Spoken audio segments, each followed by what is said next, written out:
What's up, man? Thanks for having me. It's a blessing, you know. Is it?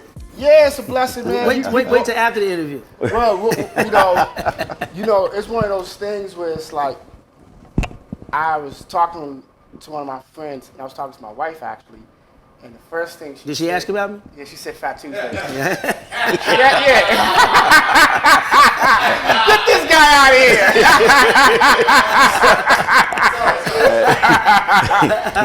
But Fat Tuesdays, you think you have the resurgence that you've had all of these many years later after you did it?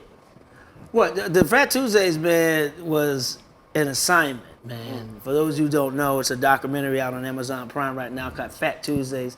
You know, the era of hip hop comedy, about this comedy night I created back in 1995 to give black comedians an opportunity to be showcased. That's right. You know, because black comedians, you know, were really kind of relegated to the hood.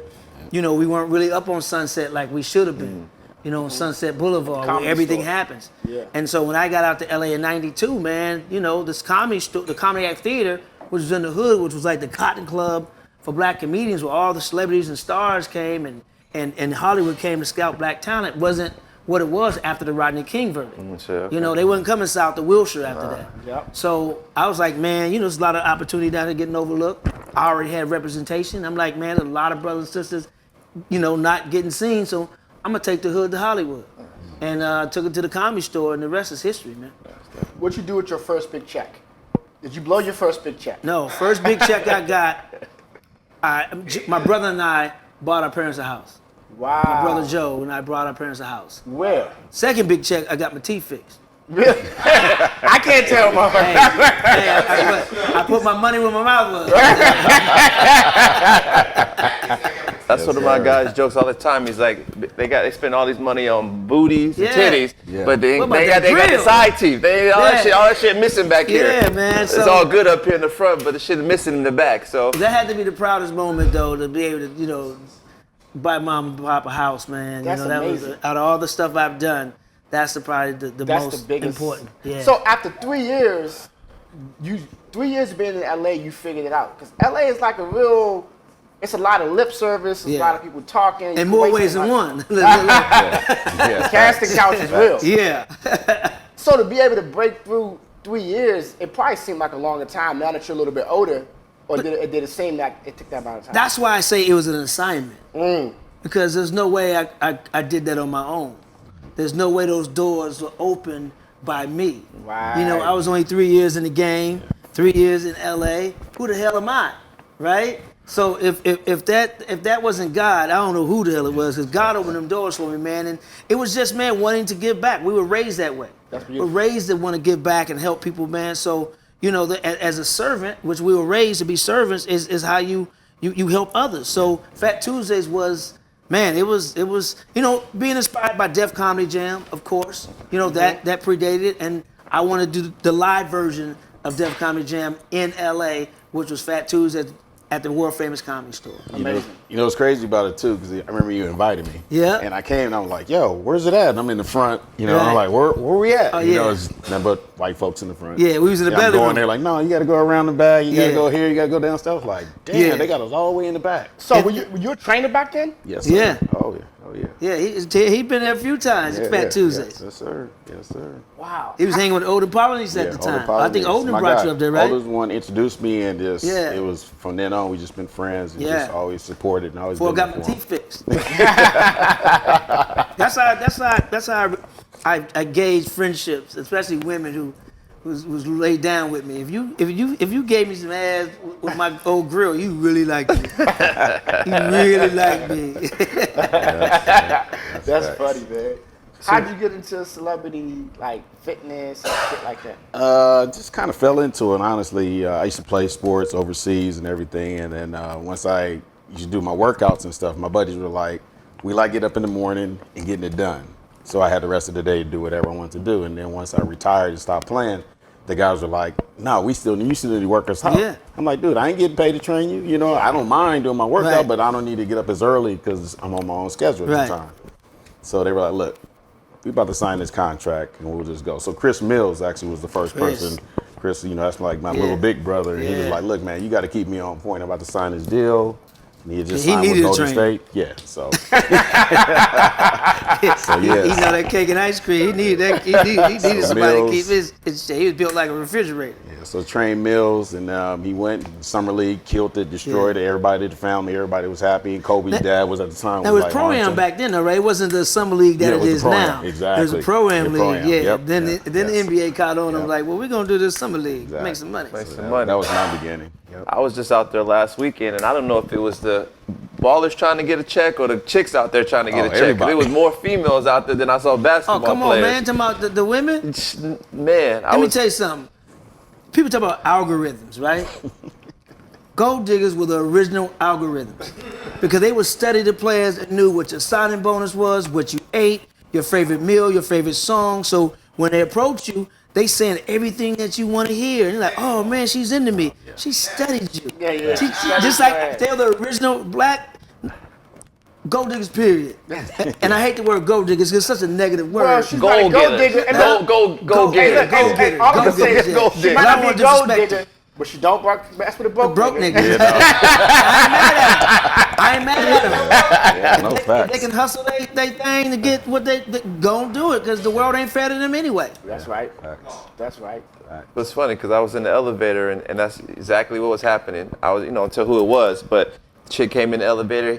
He was like, you got my Cheetos? Yeah, I got your Cheetos, Yeah. baby. You got my trolley worms? Yeah, you got my trolley worms. You got the room set up? Yeah, I got you all set up, baby. Yeah. They would She already know. knew. They would know the itinerary better than Yeah. I did.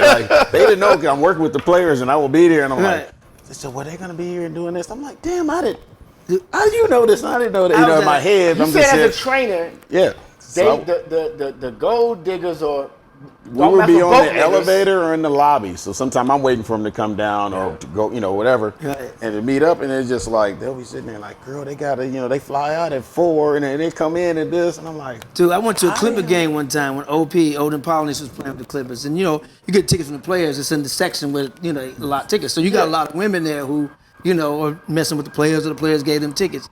And it was two fine ones. Sitting behind us, man.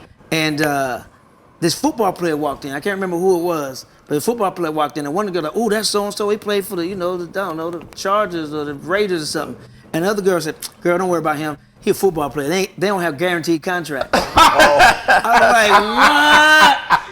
And then a player come in the game like, "Who was that?" "Oh, that's so and so. He had a $3 million signing bonus. They know everything about. I ain't mad at him, man. Man. Yeah, they got game. We got game. They got game. They got real game. That's another level. So how'd you get into cigars? Bernie Mac. Bernie Mac. Bernie Mac. I was the first host of the Kings of Comedy tour back in 97, 98. And Bernie Mac, man. I was hosting it. Let's not skip over that. That's some legendary shit. And in both ways, Bernie Mac and then the Kings of Comedy tour was Yeah. me, Cedric, Bernie, and Steve. Dio hadn't joined yet. So we were on tour for the whole year '98, man, and Bernie just took me under his wing, but so did Cedric and so did Steve as well, man. I learned, they're my OGs, man. They grew me up in the comedy game, man, along with my brother Joe being on the Def Jam tour, man. But the Kings of Comedy tour was special, man, because every night, man, for a whole year we were going on the road, and Bernie taught me how to smoke a cigar, man. I heard a story that they would go to the arena and they would pay the fine. Yeah, so especially those union houses, you gotta be off by a certain time, and smoking, you couldn't smoke in some of them, right? Yeah. So you couldn't smoke in some of them, but they was like, forget it, we gonna pay the fine because Bernie he liked to light up, Steve liked to light up, Sid was lighting up. But also time-wise, you got to be out of there at a certain time. If you go over the time, I think it was like $1,000 a minute. Damn. Wow. And I think Walter Latham, who created the Kings of Comedy tour, had to pay that. And he told them like, look, no, that's coming out of y'all check. That's right. I stuck to my time, and I wasn't getting paid like they was getting paid. I'm like, man, matter of fact, I did a minute less. Yeah. To make sure I cut a joke off in mid-joke. Oh, I'm close. Hey, come to the stage. But I left the tour voluntarily, man, at the end of the first run, man, because I was like, man, I was only 5 years in the game, man, and seeing those guys go up there every night and just destroy, it made me want to build it. I had jokes, but I didn't have an act. Makes sense. So it made me transition from a comic to a comedian. It's a big difference from a comic and a comedian. A comic says funny things. A comedian make things funny. So that tour really grew me up, and I left, and then they added DL, and they moved Steve Harvey to hosting, and the rest is history. So you were part of history, though. Man, God willing, another assignment, man. I keep getting these assignments, man. I should be sin-free, but I'm not. Yeah. How many cities did you guys do? We did 52 cities. We did 52 cities, I think, that first year. Yeah, we did 52 cities. We were selling out arenas, bro. We done Joe Louis Arena, MCI Center in DC when it was the MCI Center. MCI, yeah. Yeah. I'm from DC. Okay. I'm from DC. Yeah, so we were doing arenas, man, breaking records. It was so funny too, man, because we were selling out arenas and this tour was making all this money, man. And we come back to LA and it was just almost back to being regular. Like it didn't catch on in LA until, Spike did the movie. Because at first, when I did the tour, they were going to do the movie. James Lasseter, Overbrook Entertainment. Will Smith. Will Smith's company. They were going to do the Kings of Comedy movie, but I don't think what the budget was to, Cedric, Steve's, and Bernie's stand-up. Me, I was like, okay, where I signed. but I get it. They're getting up material, and so so they didn't do it that year, and I left the tour, and then they shot the movie. I have a lot of respect for people like you, for Charlie Mack. Charlie Mack is the first, Dr. Limo. Yes, and Tony Rock. Tony, that's my guy. Because the thing is, I'm the youngest of 7. Okay. So I grew up, my dad was the first jazz graduate from Howard University. Oh, wow. I'm a music producer. And so people don't understand, they think you doing stuff because you're trying to follow somebody. But it's like, no, I have this gift for a reason. Yeah. They just got here first. Yeah. Tony Rock says that in my documentary, in Fat Tuesdays, man. It's like, we think we following our brother's footsteps, but no, we got the gift too. It's in our DNA. Yep. What can I shine too? Yeah. And when God gives that gift, man, you got to go with it, and that's how you walk on your purpose, man. That's how you serve. That's how you put food on your table. It's what you do, because when you're working in when you're doing what you're supposed to do in your gift, it beats working. It does. Yeah. So before you actually got into comedy, though, because actually you've always been funny all your life, I was asking guys like, when did you know that I'm gonna make money out of this? This is gonna be something that I'm gonna really do.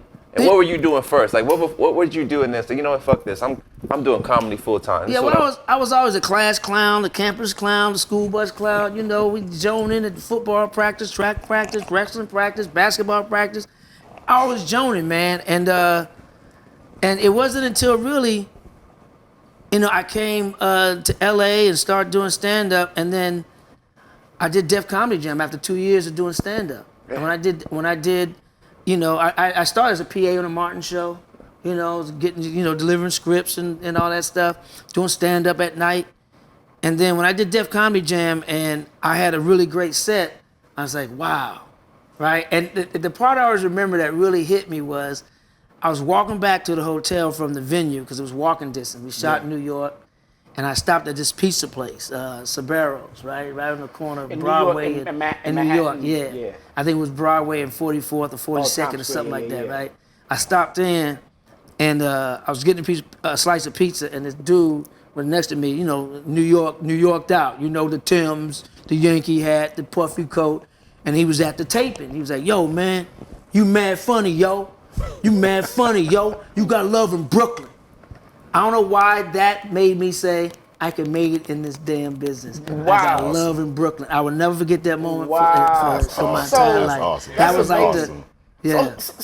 So starting as a PA, did you not feel like you made it? Was that like because your brother was doing things that you could, in LA, right. You're going to hit a show like Martin, right. You made it, whether it's the PA, whether it's the assistant, just the fact that you had that. I'm still trying to make it. I ain't made it yet. Yeah. I'm still working on making it.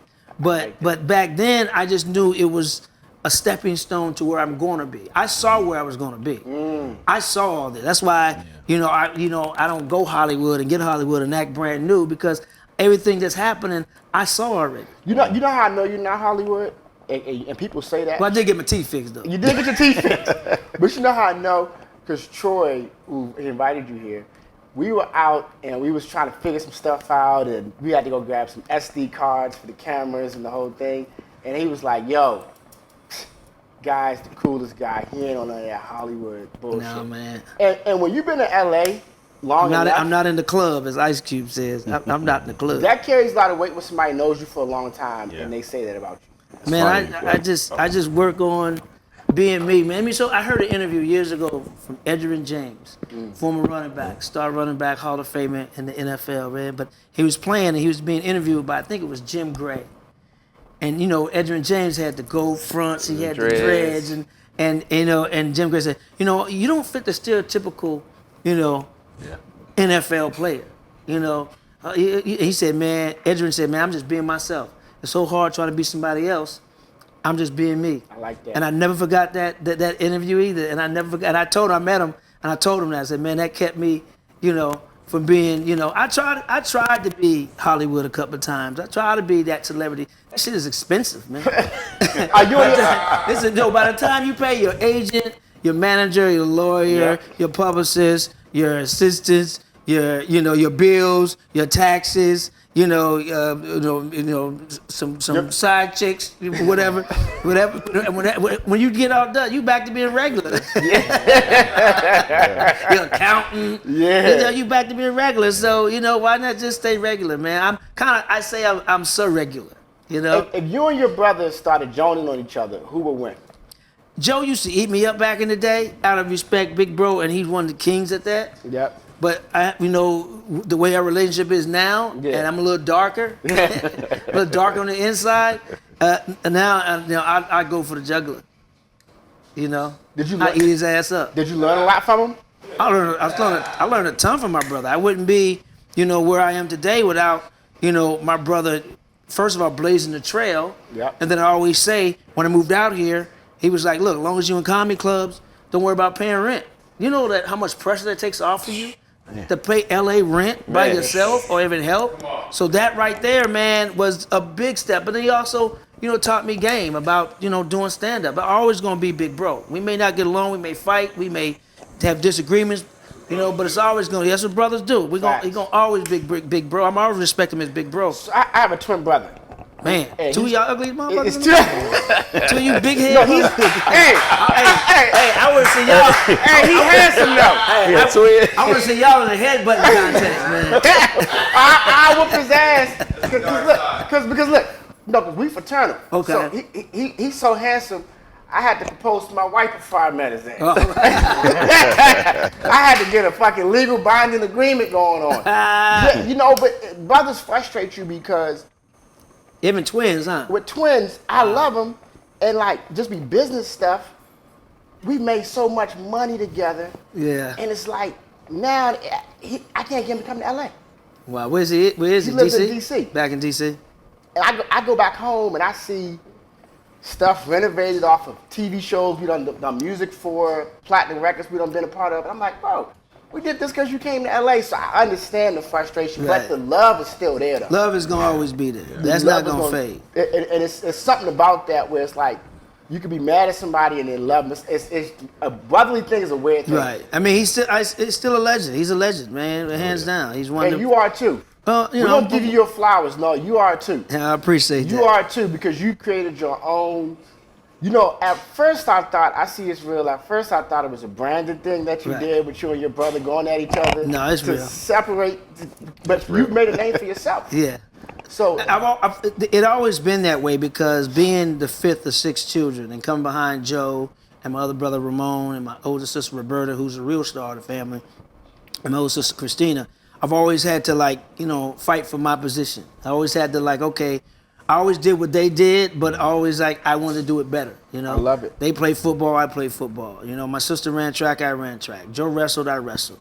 My other brother Ramon was an artist, a visual artist. I was a visual artist. Wow. So it was always to me healthy competition, but it made me better. You know what I mean? It made me not better than them, but it made me want to be just as good as them. let's do a cheers to that. Hey, man. Let me pour up. A little swag. Some training wheels. Hey, man. Take it just straight. Easy. Pause. I like to do left hand because it's closer to your heart. Yeah, I'm left-handed anyway, so that's all good for me. Let's go. Here's Go. to the nights we won't remember, but to the friends we won't forget. I like that. Cheers. I like that.